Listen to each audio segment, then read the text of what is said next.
Bendigeri police ಠಾಣಾ ಸರಹದ್ನಲ್ಲಿ ಇವತ್ತೊಂದು ಪ್ರಕರಣ ದಾಖಲಾಗಿದೆ. ಅದರಲ್ಲಿ ಭಾರತಿ ಅಂತ ಒಬ್ಬ ಲೇಡಿ 1 ಲಕ್ಷ ರೂಪಾಯಿ ಹಣವನ್ನು ಸುಮಾರು 7-8 ವರ್ಷಗಳ ಹಿಂದೆ ಒಬ್ಬ ಶರತ್ ಅಶೋಕ್ ಬೆಜವಾಡ್ ಅನ್ನೋ ಒಂದು ಕಡೆ ಪಡ್ಕೊಂಡಿದ್ದಾರೆ. ಮತ್ತು ತಿಂಗಳ ಬಡ್ಡಿ ಕೂಡ ಕಟ್ತಾ ಇದ್ದಾರೆ.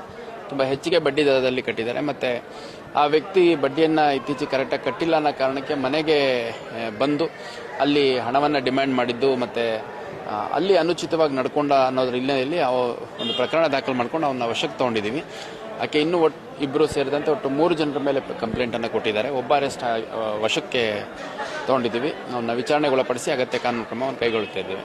ಮತ್ತು ಭಾಳ ಸ್ಪಷ್ಟವಾಗಿ ಸರ್ಕಾರದಿಂದ ಕೂಡ ನಮಗೆ ನಿರ್ದೇಶನ ಬಂದಿದೆ. ಜಿಲ್ಲಾಡಳಿತ ನಾವು ಸೇರಿದಂತೆ ಎಲ್ಲರೂ ಯಾವುದೇ ಕಾರಣಕ್ಕೂ ಕಾನೂನು ಬಾಹಿರ ಅಥವಾ ನಿಯಮ ಬಾಹಿರ ಕ್ರಮಗಳ ಮುಖಾಂತರ ಹಣ ವಸೂಲಾತಿ ಮಾಡಬಾರ್ದು ಅಂತ ಮೈಕ್ರೋ ಫೈನಾನ್ಸ್ ಅಷ್ಟೇ ಅಲ್ಲ, ಇಂಡಿವಿಜುವಲ್ಸ್ ಇರ್ಬೋದು, ಬೇರೆ ಯಾವುದೇ ಫೈನಾನ್ಷಿಯಲ್ ಇನ್ಸ್ಟಿಟ್ಯೂಷನ್ ಇರ್ಬೋದು, ಎಲ್ಲರಿಗೂ ಎಚ್ಚರಿಕೆ ಕೊಟ್ಟಾಗಿಯೂ ಕೂಡ ಪ್ರತ್ಯೇಕವಾಗಿ ಅಲ್ಲೊಂದು ಐಸೋಲೇಟೆಡ್ ಆಗಿ ಇನ್ಸಿಡೆಂಟ್ಸ್ ಆಗ್ತಾ ಇರುವಂಥದ್ದು. ಹಂಗಾಗಿ ಸಾರ್ವಜನಿಕರಿಗೆ ಯಾರಿಗೆ ತೊಂದರೆ ಆಗುತ್ತೆ ಅವರು ಧೈರ್ಯವಾಗಿ ಮುಕ್ತವಾಗಿ ಬಂದು ಪೊಲೀಸ್ ಠಾಣೆ, ಜಿಲ್ಲಾಡಳಿತದ ಒಂದು ಹೆಲ್ಪ್ ಡೆಸ್ಕ್, ಸಂಬಂಧಪಟ್ಟ ಇಲಾಖೆ ಸೇರಿದಂತೆ ನಮ್ಮ ಯಾವುದೇ ಒಂದು ಕಚೇರಿಗೆ ಬಂದು ಕಂಪ್ಲೇಂಟ್ ಕೊಡಬಹುದು. ಯಾರು ಕಿರಿಕಿರಿ ಅನುಭವಿಸುವಂಥ ಅವಶ್ಯಕತೆ ಇಲ್ಲ.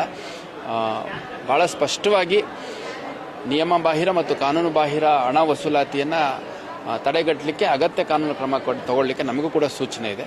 ಹಂಗಾಗಿ ಯಾರಿಂದಾದರೂ ತೊಂದರೆ ಒಳಪಟ್ಟಂಥವ್ರು ನೇರವಾಗಿ ನಮ್ಮ ಕಚೇರಿ ಇರ್ಬೋದು ಅಥವಾ